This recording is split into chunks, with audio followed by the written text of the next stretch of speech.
The movie begins with a creature-like object hurtling towards the ground. It lands in a desert. A hunter and his dog are there. His dog emerges from the forest, but is frightened by the sight and runs away. Meanwhile, the hunter hears a strange noise, which prompts him to pick up his gun and prepare to fire.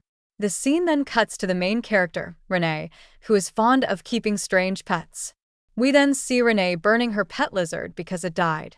She asks her mother to take her to the store so she can buy food for her pets. We see her mother's boyfriend, whom Renee completely ignores. Seeing her boyfriend scold her, Renee becomes angry and scratches his car. In the next scene, she gets ready and goes to school. We see that Renee has no friends and is bullied by everyone. Because of this, she considers animals her best friends. Then, when school is out, her mother comes to pick her up. Renee notices a slight change in her mother's behavior, which leads her to believe she's had a fight with her boyfriend. She tells her mother to leave him alone, but her mother says, "I love him and I feel good with him." Then she comes home, feeds her pets, and sings to them. The scene shifts to night.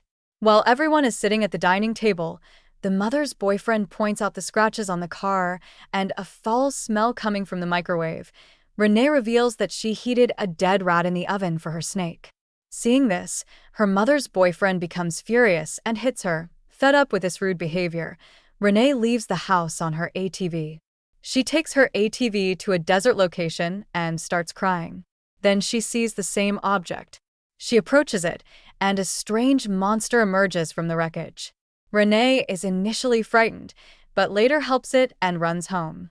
She returns home to find her mother and her boyfriend's argument over. Morning comes, and Renee sees several helicopters flying over their house. She becomes worried about the monster. She makes a list at school to help the monster.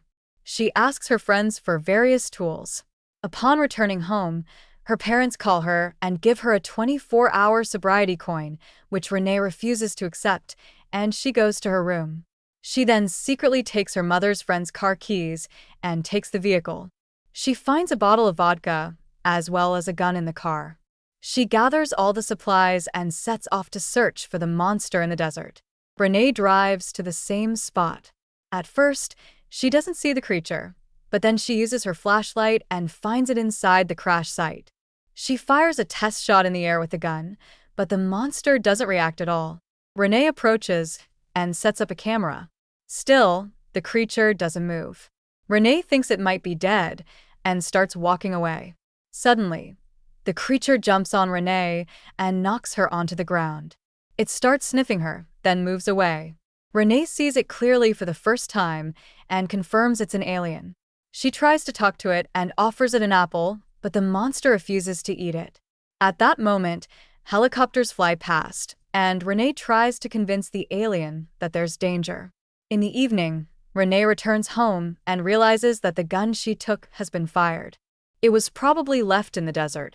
When she leaves the room, her mother's boyfriend is sitting by the window. He tells Renee not to tell her mother anything about him. He also asks about his keys, and Renee pretends she doesn't know anything.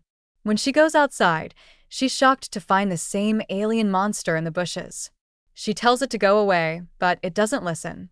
So, Renee takes her ATV and drives off into the desert, hoping the alien will chase her. Now, in the desert, Renee stops. Then the creature appears in front of her and opens its mouth, revealing golden tentacles that wrap around Renee. They spread across her face. Renee's body hovers in the air for a few seconds. When she regains consciousness, it's morning and the alien is asleep. Renee hugs him and decides she can't leave him. So she takes him home and hides him in the cellar. Meanwhile, in the desert, helicopters and investigation teams are searching for the mysterious object that fell from the sky. The scene then shifts. At home, Renee pretends to go to school and calls her mother to confirm she's at work so Renee can bring the alien home. Renee brings him in and tries to feed him, but he won't eat. Renee names him Croc. When Renee sings, Croc's scales move as if he's enjoying himself. Renee wonders if he's enjoying himself or if he's terrified. So she hugs him to make him feel secure. They both sit and watch TV, but when she realizes her mother is home, she panics. She sneaks out with her new friend. Renee's mother comes in, and she is worried about the house being messy. She takes her medicines so she can clean. Just then, Renee and Croc hurry to the cellar. Meanwhile, Renee's friend comes home to get his camera. Her mother lets him in and tells him to go to Renee's bedroom. There, her friend sees a picture of Renee's dead father. Then, from the window, he sees Renee leaving Croc and going back home, telling her mother that she didn't go to school because she wasn't feeling well. When Renee goes to her room, she realizes her friend has seen Croc's video. Renee says it was just an animal she saw in the desert. She takes the camera from him and then discovers that her friend stole the tape. They fight over it. Her friend tells her, "Look, Renee, I know you're not telling the truth. Tell me the truth, or I will give the tape to the police." Renee then takes her friend to the cellar. Croc tries to attack the boy, but Renee tells him, "Calm down, he is just my friend." When Croc smells her friend, the boy faints and his pants get wet. After a while, her friend regains consciousness. Renee pets Croc and sings a song, causing his scales to move. Seeing this, her friend is convinced that this alien is friendly. He then gives the tape back to Renee and promises not to tell anyone. But they don't realize that an agent is hiding nearby, listening to their conversation and taking photos. Later that evening, Renee hears some strange noises coming from the cellar. She goes downstairs and sings to her alien friend. She tries to feed him, but he doesn't like any of the food. The next day, Renee's friend suggests that this monster is like a dinosaur and must love hunting. In the evening, Renee and her friend take the alien somewhere to hunt. There are some pigs there. The monster hunts and eats them. Renee happily hugs her friend, but the alien turns around and cries loudly, refusing to let them touch each other. Night falls as Renee leaves the alien back in the cellar and heads to her room. Just then, her mother's boyfriend arrives, drunk. He grabs her hair, throws her on the couch, and asks about his gun. Renee tries to lie, but he knows. Renee is forced to admit that the gun is lost. The mother's boyfriend becomes angry and says that Renee doesn't respect him because she doesn't feel threatened. Frightened, Renee tries to run away, but he catches her. Renee bites his hand to protect herself, terrified. In a fit of rage, he throws her against the wall and climbs on top of her, trying to strangle her. Hearing Renee's screams, her mother immediately rushes over and pulls him away. Just then, the alien, locked in the cellar, becomes enraged and begins pounding on the wall. The entire house shakes, as if an earthquake had struck. He stops after a few minutes. After this, Renee's mother finally breaks up with her boyfriend. When he hesitates to leave, Renee's mother throws a beer bottle against the wall, making him leave. The scene shifts. The mother goes to check on Renee. But Renee is furious that her mother let the situation escalate.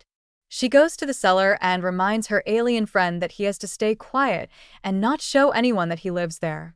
Renee falls asleep there shortly after. The next morning, she leaves. An agent comes to Renee. He tells her that he found the gun that was registered in her mother's boyfriend's name, but the last fingerprints on it are Renee's. Renee makes an excuse that she was just going to the desert to shoot at cans. The agent says that he'll be lenient for now and gives her his business card. But he warns her that if Renee doesn't call him, he'll return with the warrant.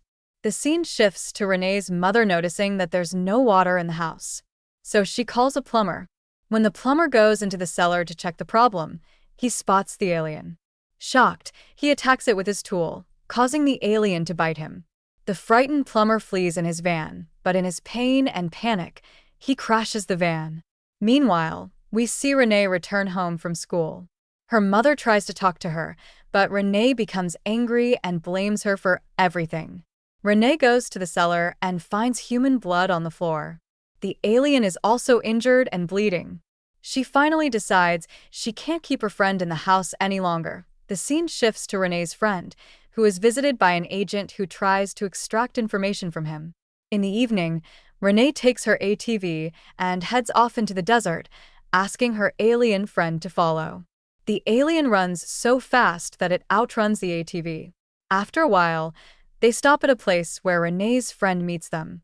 Renee tells him she's thinking of locking the alien in her mother's boyfriend's van and taking it to a remote location where no one can find it.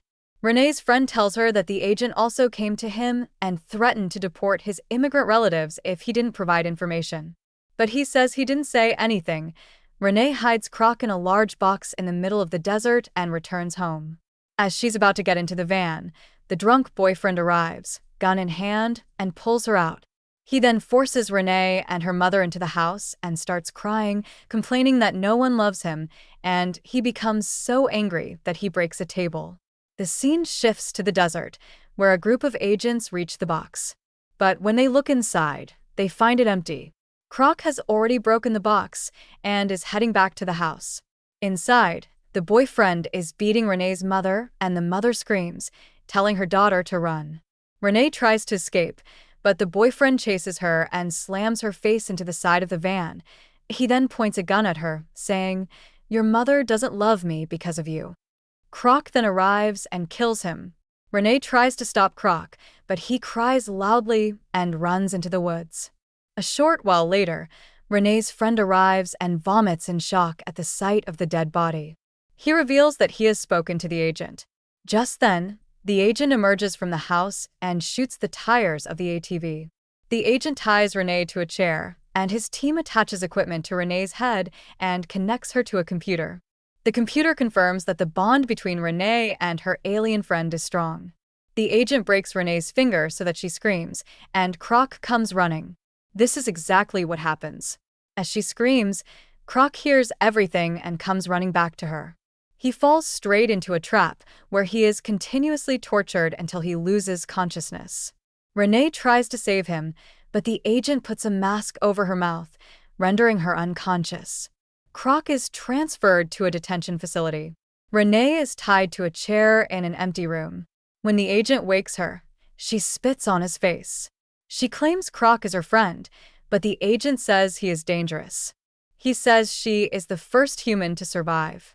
He explains that these are aliens that attack humans and may attack in the future, so they can't be our friends. He had this idea that he could use her bond to study the aliens. The agent then threatens her if she doesn't agree. The scene shifts and Renee's mother comes to visit. She says she's read the letter she wrote earlier and apologizes for everything. Renee comes up with a plan: break her finger again. Her mother breaks it.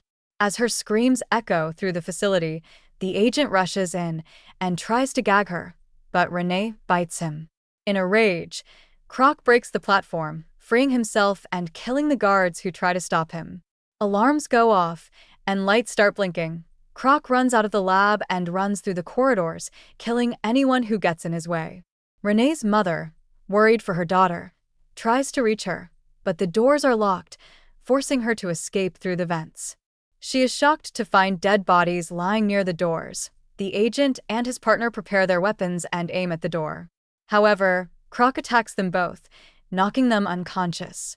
Croc is about to kill them, but Renee stops him. She then takes the keys from the agent and frees her hands. Together, they escape the facility.